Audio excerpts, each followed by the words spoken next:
Okey, saya rasa kita semua tahu mengenai 3 keadaan jirim dalam kehidupan seharian kita. Okey, pada suhu yang sangat tinggi anda akan dapat 4 keadaan, tapi 3 keadaan yang kita selalu lalui ialah sesuatu bahan boleh menjadi solid ataupun pepejal. Okey, cecair ataupun liquid ataupun gas. Okay, kita punya konsep yang umum dan saya rasa air ialah contoh yang paling kerap difikirkan. Okay. Apabila air berada dalam suhu yang sangat sejuk, ia akan menjadi pepejal. Dan apabila anda panaskan, ia akan menjadi cecair. Dan jika anda panaskan lagi, ia akan masuk ke dalam keadaan gas.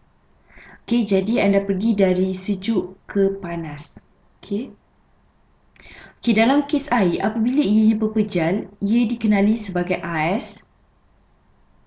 Okay, ais. Okay, apabila ianya cecair, orang akan gelar ia sebagai air ais.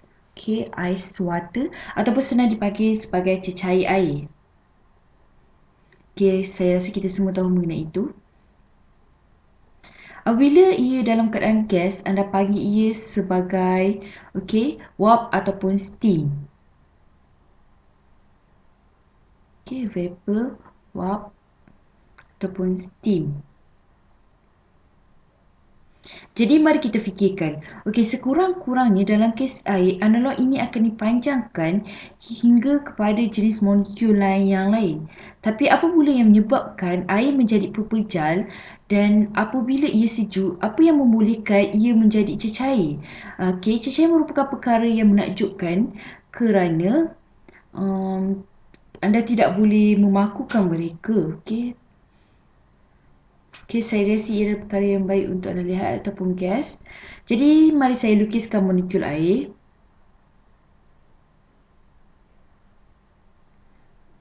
Molekul air. Jadi anda punya oksigen di sini. Ia membentuk ikatan dengan hidrogen. Dan anda ada 2 lebihan pasangan elektron valens di dalam. Di dalam oksigen. Dalam video sebelum ini kita katakan oksigen lebih mempunyai keelektronegatifan daripada hidrogen. Jadi ia suka pada elektron. Jadi walaupun ini menunjukkan yang mereka berkongsi elektron di sini dan juga di sini. Pada kedua-dua belah garisan ini anda boleh lihat yang hidrogen menyumbangkan 1 elektron dan oksigen menyumbangkan 1 elektron pada kedua-dua bahagian garisan ini. Tapi kita tahu kerana keelektronegatifan ataupun keelektronegatifan reaktif oksigen yang memegang elektron ini. Jadi elektron ini menghabiskan lebih banyak masa mengelilingi oksigen daripada hidrogen. Dan hasilnya pada sebelah molekul oksigen anda akan dapat sebahagian charge negatif. Kita akan bincangkan sebentar nanti. Dan di sebelah hidrogen molekul pula anda akan ada sedikit charge positif.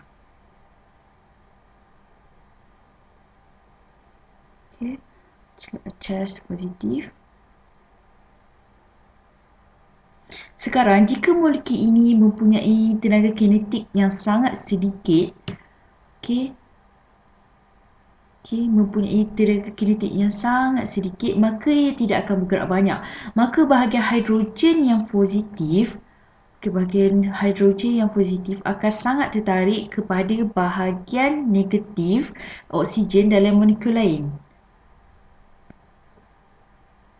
Jadi mari saya lukiskan beberapa molekul.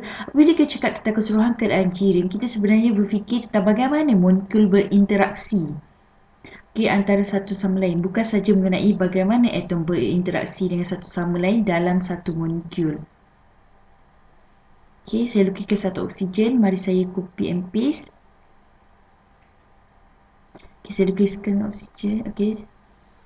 Saya boleh lukiskan oksigen. Saya letak di sebelah sini. Katakan hidrogen akan pergi ke berdekatan dengan oksigen ini kerana ia mempunyai charge negatif. Okey, yang ini pula sedikit charge positif. Okey, dan saya akan buat molekul lain di sini. Kemudian kita mungkin kita akan ada kita ada 2 hidrogen di sini. Okey, muka oksigen mahu berlepak di sini. Maka mungkin anda ada oksigen yang mahu berada di sini. Okey, oksigen kerana ia mempunyai sebahagian negatif di sini. Okey, negatif. Okay, dan ia dihubungkan kepada 2 hidrogen di sini. Okey, yang mempunyai sedikit charge positif. Okey, anda akan lihat struktur kekisi ini, struktur kekisi di sini. Jadi mari saya lukiskan ikatan ini. Okey, ikatan polar yang mula membentuk. Okey, mula membentuk antara dua partikel. Okey. Ikatan ini dipanggil ikatan polar kerana molekul itu sendiri ialah berkutub ataupun berpolar. Dan anda akan lihat ia akan membentuk struktur kekisi ini, dan jika setiap dari molekul ini tidak mempunyai tenaga kinetik yang banyak, atau kita katakan purata tenaga kinetik jirib ini, tenaga kinetik jirib ini agak rendah. Apa yang kita tahu tentang purata kinetik jirib sebenarnya ialah suhu, maka struktur kekisi ini akan menjadi pepejal. Molekul ini tidak akan bergerak kepada satu sama lain. Okey, saya boleh lukis dengan lebih banyak lagi, tapi saya fikir anda dapat idea yang kita membentuk struktur yang tetap ini. Okey, struktur tetap ini. Okey, sementara kita di dalam keadaan pepejal, jika kita tambahkan tenaga kinetik, misalnya haba, apa yang berlaku kepada molekul ini ialah ia akan menyebabkan ia bergetar di sekeliling. Okey, cara untuk lukis getaran, ialah dengan meletakkan, tanda petikan di sini. Ia bukanlah secara saintifik. Okey, tapi mereka akan bergetar di sekeliling. Okey, ataupun membahas. Okey, saya lukiskan anak panah untuk tunjukkan mereka sedang bergetar. Ia tidak semestinya ke kiri kanan, mungkin ke atas ke bawah. Okey, semakin anda menambah atau meningkatkan suhu dalam pepejal ini, molekul ini akan terus mengekalkan struktur mereka. Jadi mereka tidak akan bergerak sesama mereka. Okey, tapi mereka akan mengubah haba, dan haba hanya sebagai tenaga kepada tenaga kinetik yang mana diekspresikan sebagai getaran molekul ini. Okey, sekarang jika anda telah membuatkan molekul ini bergetar dengan kuat, dan jika anda letakkan lagi tenaga kinetik kepada molekul ini, apa yang akan berlaku? Okey, jadi ini akan bergetar dengan sangat kuat. Okey, dan ia akan bergetar dengan lebih kuat lagi sekiranya anda letakkan lebih banyak haba. Dan yang ini perlu melakukan perkara yang serupa hingga satu tahap. Ikatan polar yang mereka ada, akan mula tidak lemah dan tidak kuat untuk menampung getaran ini. Okey, dan sekiranya ianya berlaku, molekul ini, mari saya lukiskan beberapa pasangan lagi. Sekiranya ia berlaku, molekul ini akan mula bergerak melepasi antara satu sama lain.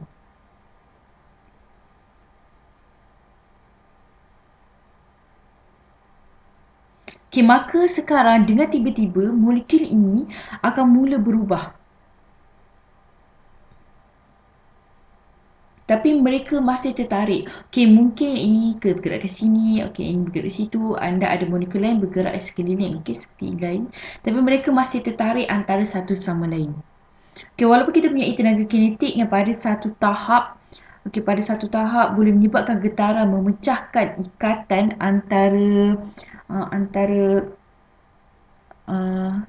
antara kutub molekul. Tenaga kinetik ataupun getaran untuk setiap molekul masih tidak cukup untuk memisahkan mereka dengan sepenuhnya. Mereka mula untuk melintasi antara satu sama lain, dan ini secara dasarnya apa yang berlaku apabila kita berada dalam keadaan cair. Anda ada banyak atom yang mahu menyentuh antara satu sama lain. Tapi mereka hanya melintasi saja. Mereka punya tenaga kinetik cukup untuk melintasi antara satu sama lain dan memecahkan struktur kekisi pepejal ini. Dan jika anda menambahkan lagi tenaga kinetik lebih banyak haba lagi pada tahap ini, mereka akan menjadi cecair. Okay, mereka tidak mampu lagi untuk kekal bersama. Okay, mereka tidak boleh lagi kekal antara sesama mereka. Dan jika anda tambahkan lagi kinetic energy, maka ia akan jadi sebegini. Okay, mereka akan berpisah sepenuhnya dan akan mula melantun sendiri. Okay, terutamanya jika mereka ialah gas ideal. Amnya dalam keadaan gas, mereka tidak lagi menyentuh antara satu sama lain. Mereka mungkin akan berlanggar sama mereka. Tapi mereka mempunyai tenaga kinetik yang sangat banyak. Yang mana mereka semua hanya melakukan hal mereka sendiri dan mereka tidak akan menyentuh. Saya fikir ia wajar jika anda fikir tentang apa gas itu. Contohnya, ia sangat suka untuk melihat gas. Mengapa ia suka untuk melihat gas? Ini kerana molekul gas sangat jauh antara satu sama lain. Jadi mereka tidak bertindak ke atas cahaya dengan cara yang cecair. Dengan cara yang cecair ataupun pejal lakukan. Dan jika kita buatkan ia menjadi lebih jauh lagi, pepejal, saya sepatutnya menggunakan ais sebagai contoh. Kerana ais atau air ialah satu daripada keadaan di mana pepejal ialah kurang tumpat daripada cecair. Disebabkan itulah ais terapung dan juga sebab mengapa bongkar ais tidak tenggelam dalam lautan. Dan tasik juga tidak beku, freeze sepenuhnya. Tapi anda bayangkan, kerana cecair dalam kebanyakan kes, selain air ialah kurang tumpat. Itu juga sebab kenapa anda boleh melihat melaluinya lebih baik. Atau ia tidak membias. Saya tidak akan bincangkan terlalu dalam berbanding pepejal. Tapi gas ialah yang paling jelas. Ia sama juga dengan air. Bentuk cecair pastinya lebih padat daripada bentuk gas. Dalam bentuk gas, molekul akan melompat-lompat. Melompat-lompat, tidak menyentuh antara satu sama lain. Dan disebabkan itulah lebih banyak cahaya boleh bergerak melalui benda ataupun objek. Persoalannya sekarang ialah bagaimana kita mengira jumlah haba yang diperlukan untuk melakukan hal yang serupa pada air. Untuk menjelaskan ini, saya akan lukis rajah fasa perubahan. Yang mana merupakan cara yang mudah digunakan yang paling mudah digunakan untuk menggambarkan semua proses ini. Katakan ini ialah jumlah haba yang saya tambah dan ini pula ialah suhu. Kita akan bincang tentang keadaan ciri sebentar lagi. Jadi haba selalu diwakili dengan Q. Q haba. Kadang-kadang orang selalu bercakap mengenai perubahan haba. Mereka akan gunakan huruf H kecil ataupun H besar. Dan mereka akan letakkan delta di depan H. Delta maksud perubahan. Kadang-kadang juga anda akan mendengar perkataan entalpi. Biar saya tulis entalpi. Apa itu entalpi? Entalpi.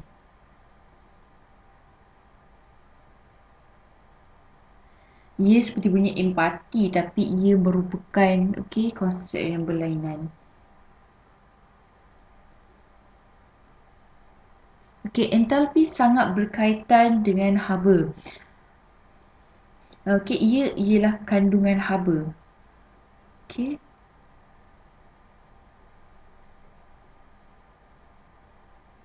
Entalpi ialah kandungan haba ataupun heat content. Maksudnya apabila anda mendengar seorang berkata perubahan, perubahan dalam entalpi, anda hanya perlu fikirkan tentang perubahan dalam haba. Saya rasa kata ini dikenalkan hanya untuk mengelirukan lagi pelajar kimia serta menambahkan istilah atau kosakata mereka. Jadi ia adalah kandungan haba. Perubahan entalpi ialah perubahan kandungan haba. Dan ingat, semua yang kita belajar sebelum ini, sama ada mengenai haba ataupun heat, tenaga kinetik, tenaga keupayaan, entalpi, kita akan dengar dalam konteks yang berbeza dan anda akan fikir, saya rasa saya sepatutnya bercakap mengenai tapi ini semua ialah bentuk-bentuk tenaga. Mereka diukur dalam joules. Okay, unitnya joules. Mereka juga mungkin diukur dalam cara lain, tetapi cara yang tradisional ialah dalam joules. Tenaga ialah keupayaan untuk melakukan kerja. Dan apakah unit untuk kerja? Ia ialah joules. Okey, daya darab dengan jarak. Okey, itu semua nota sampingan. Okey, tapi ia bagus untuk mengetahui perkataan entalpi terutamanya dalam konteks kimia kerana ia digunakan sepanjang masa dan ia juga boleh mengelirukan. Kerana anda seperti, okey, saya tidak tahu apa itu entalpi dalam kehidupan seharian saya, hanya fikirkannya sebagai kandungan haba kerana ia memang betul. Okey, pada paksi ini saya ada haba Q. Okey, dan ini adalah apabila saya mempunyai haba yang sedikit dan akan meningkatkan lagi haba saya. Dan ini pula ialah suhu. Biasa menegak ialah suhu. Okey, temperature ataupun suhu. Okey, sekarang katakan pada suhu rendah di sini dan disebabkan saya menambah lagi haba, maka suhu akan meningkat. Okey, suhu ialah purata tenaga kinetik. Katakan saya dalam keadaan pejal di sini. Okey, saya buat keadaan pejal dalam warna ungu.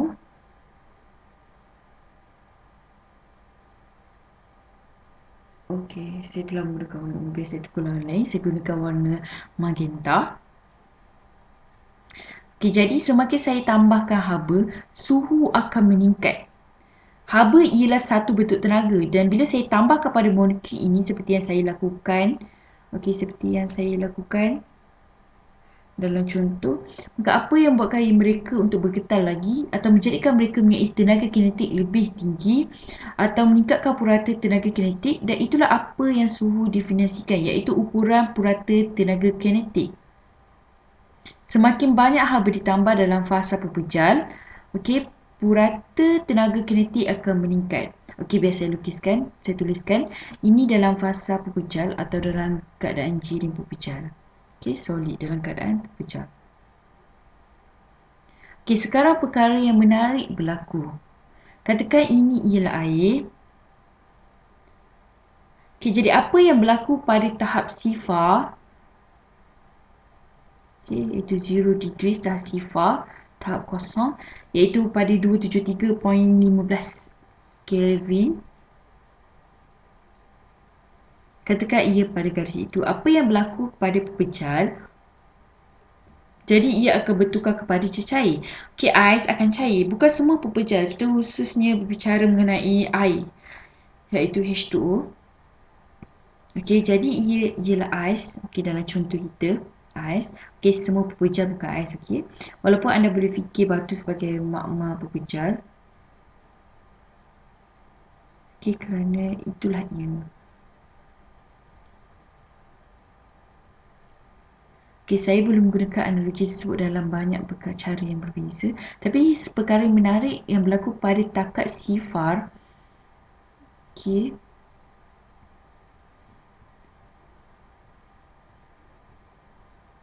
Okay, bergantung kepada arah mana yang anda mahu, sama ada takat beku air atau takat lebur ais. Sesuatu yang menarik akan berlaku. Semakin saya menambah haba, suhu tidak akan meningkat lagi. Okay, suhu tidak akan meningkat lagi. Semakin saya menambah haba, suhu tidak akan meningkat lagi. Untuk satu tempoh masa, okay, mari saya lukiskan. Okay, untuk tempoh masa yang sekejap, suhu akan terus kekal berterusan di situ. Dan apabila suhu kekal berterusan, ia masih dalam keadaan pepejal. Okay, masih lagi pepejal. Dan kemudian, kita akan berubah kepada cecair. Okey, akhirnya kita berubah menjadi cair. Katakan, okey, situ. Jadi kita tambahkan sejumlah haba dan ia kekal pepejal. Namun kita mula sampai ke tahap yang ais bertukar menjadi cecair. Ia seperti mencair sepanjang masa. Ia cara yang bagus untuk fikirkan jika kita tambah haba secara berterusan, okey, maka cecair akan menjadi semakin panas juga.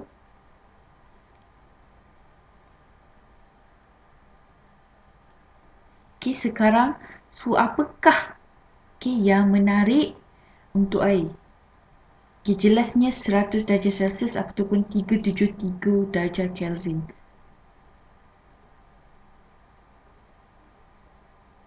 Okay, di sini. Okey, 373 darjah Kelvin. Saya akan buat dalam Celsius kerana itu yang biasa kita nampak. Okey, ialah suhu di mana air akan meruap. Okey, air akan meruap atau di mana air akan mendidih. Tapi sesuatu berlaku. Kadar air akan menjadi sangat aktif. Okey, sangat aktif dan mempunyai tenaga kinetik yang lebih. Tapi seperti mana yang anda tengok berubah dari pepejal ke cecair, okey, terdapat sejumlah tenaga yang anda harus sumbangkan, okey, harus anda sumbangkan kepada sistem, dan sebenarnya ialah jumlah yang baik pada ketika ini, okey, di mana air akan berubah kepada wap, okey, tetapi ia tidak akan menjadi semakin panas.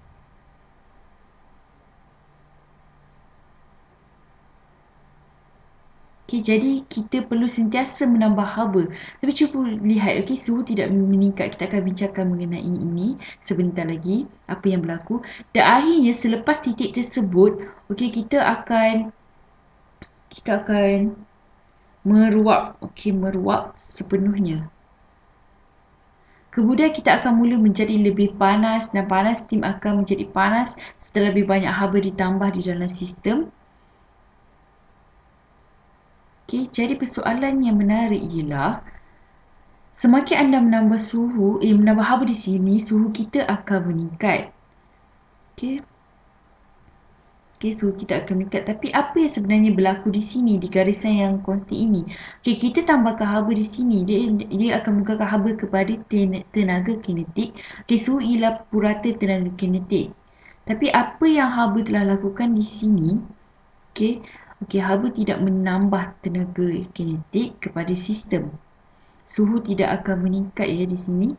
Tetapi ais akan berubah daripada ais kepada air. Jadi apa yang berlaku pada tahap ini ialah tenaga kinetik, haba telah digunakan, haba telah digunakan untuk memisahkan ikatan ini, polar bond ini, ikatan polar ini. Dan ini menyebabkan molekul mempunyai tenaga yang sangat tinggi. Apa maksud apa yang dimaksudkan dalam keadaan tenaga yang tinggi? Jika bukan disebabkan semua haba dan tenaga kinetik yang ada ini, molekul ini sentiasa mahu bersama-sama, berdekatan antara satu sama lain. Misalnya, saya mahu berdekatan ataupun berhampiran dengan permukaan bumi. Apabila anda letakkan saya dalam kapal terbang, anda perlu meletakkan saya dalam keadaan tenaga yang tinggi. Saya ada tenaga keupayaan yang sangat banyak dan saya ada keupayaan untuk jatuh ke arah bumi. Seperti anda gerakkan molekul-molekul ini berjauhan, di antara satu sama lain, dan dari pepejal kepada cecair, mereka mahu berada antara satu sama lain, berdekatan antara sama lain. Tapi disebabkan mereka mempunyai banyak tenaga kinetik yang sangat tinggi, mereka tidak mampu melakukannya. Tapi tenaga mereka semakin meningkat. Keupayaan mereka semakin tinggi kerana mereka mahu berada berdekatan antara satu sama lain. Dengan berdekatan sama mereka, secara teorinya, mereka boleh melakukan satu kerja. Jadi apa yang berlaku di sini ialah, apabila kita menyumbangkan haba, kita menyumbangkan haba dan jumlah haba yang kita sumbangkan ini dipanggil sebagai heat of fusion. Haba penggabungan. Kerana ia jumlah haba yang sama, tidak kira berapa banyak arah yang kita ada. Apabila kita pergi dari pepejal ke cecair, anda lihat ia sebagai haba lebur. Haba lebur. Haba ialah apa yang anda perlukan untuk meleburkan ais kepada cecair. Apabila anda pergi ke arah ini, haba ialah apa yang anda perlu dikeluarkan. Anda perlu keluarkan dari air kosong, kosong darjah, untuk menukarkannya kepada ais. Jadi anda mengambil tenaga keupayaan dan anda akan membawa molekul ini dekat antara satu sama lain. Cara lain untuk fikirkan ialah haba ini ditukarkan, haba ini tukarkan kepada tenaga kinetik. Kemudian apabila kita berada dalam fasa ini berubah dari pepejal kepada cecair, Okay, haba digunakan untuk menambahkan tenaga keupayaan ke dalam sistem untuk menarik molekul ini berjauhan. Okay, untuk memberi mereka tenaga, okay, lebih tenaga keupayaan. Okay, jika anda menarik saya jauh dari bumi, anda memberikan saya tenaga keupayaan. Kerana graviti akan menarik saya kembali ke bumi. Dan saya melakukan kejap bila saya jatuh kembali ke bumi. Okay, kerja ataupun work. Okay, sebeginilah air terjun berfungsi. Ia boleh menggerakkan turbin. Kemudian jika anda ialah cecair sepenuhnya, maka anda akan menjadi hangat dan semakin hangat, semakin panas. Sekarang haba sekali lagi digunakan untuk tenaga kinetik. Okay, untuk tenaga kinetik, okay, membuatkan molekul air untuk bergerak melebihi satu sama lain dengan cepat dan juga makin cepat. Hingga satu tahap di mana mereka mahu berpisah sepenuhnya. Okay, berpisah sepenuhnya dari satu sama lain. Okey, mereka tidak mahu lagi melepasi antara satu sama lain. Mereka mahu melompat jauh dari sesama mereka. Berpisah jauh dari mereka. Dan ianya di sini. Dan ini ialah haba penguapan. Okey.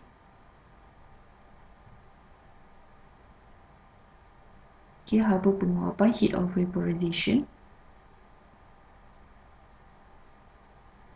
Okey, idea yang sama berlaku. Okey, sebelum ini kita melepasi antara satu sama lain. Sekarang kita akan menarik bersama. Okey, jadi mereka pastinya akan berada lebih dekat bersama. Kemudian kita akan tambahkan sejumlah haba ini. Sekarang, sekarang kita akan memanaskan lagi sistem ini. Okey, kita baru saja memanaskan air yang bergas dan ia akan menjadi semakin panas dan panas.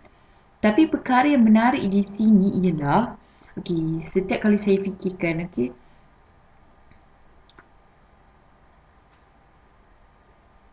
takat sifar air, setiap kali saya takat sifar air, saya akan berkata, oh, ia mesti menjadi ais. Tadi ia tidak semestinya. Jika anda mulakan dengan air dan air anda buatkan ia menjadi sejuk dan sejuk sampai kepada tahap sifar, anda sebenarnya telah mengambil keluar haba keluar dari air. Anda boleh ada air takat sifar dan ianya belum menjadi ais lagi. Okey, belum tukar ais juga. Anda juga boleh mempunyai air yang punya suhu 100 darjah Celsius tapi belum bertukar kepada steam lagi. Anda perlu menambahkan lagi tenaga dan anda juga mempunyai steam 100 darjah dan anda juga mempunyai ada air 0 darjah. Okey, apa pun harapnya ia memberi sedikit ilmu tentang apa itu keadaan jirim.